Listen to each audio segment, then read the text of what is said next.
أعوذ بالله من الشيطان الرجيم بسم الله الرحمن الرحيم والصلاة والسلام على رسول الله سيدنا ومولانا محمد وآله وصحبه ومن والاه السلام عليكم ورحمة الله وبركاته بكي نoo ngi leen di nuyu di leen ziyaara di leen balu xaq te di leen bal xaq di leen ñaanal jàmm waaye itam di sàkku ci yéen ngeen ñaanal nu ko nuy ñaanit borom bi tabaraka wa taala mu defal nu tawfiq boolu nit defal ndimbal mbokk yi nu dikkaat ak yéen ci xadis bis bi mu di xadisul yawm niki na ko baaxoo di ànd ak yéen bis bu jot seen mbokk Cheikh Mbaye Seck di ko ànd ak yéen an abi dardaa'i Uwaymir radiyallahu anhu qaal sami'tu rasulallahi sallallahu alayhi wa sallam yaqul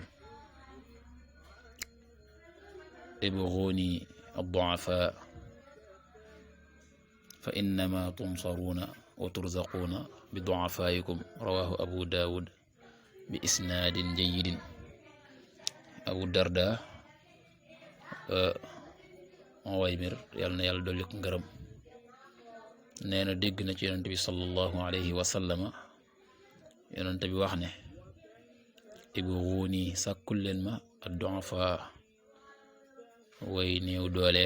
ci yéen fa innama tunsaruuna naka def na leen dimbali wa turzaquuna te def leen wërsëgal bi du'afaa'ikum ci seeni way néew doole abu darda Uwaymir moo wax ne dégg na ci yonante bi sallallahu alayhi wa sallam yonante bi wax ne na ngeen ma jàppal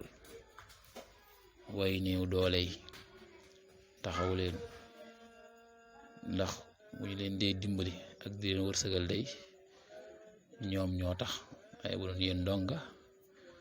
kon la ngeen di am ci ndimbal ak wërsëg man ngeen ko bañ a am mel ne kon ci way néew doole yi la yàlla di seet ba di leen dimbali kon nag na ngeen leen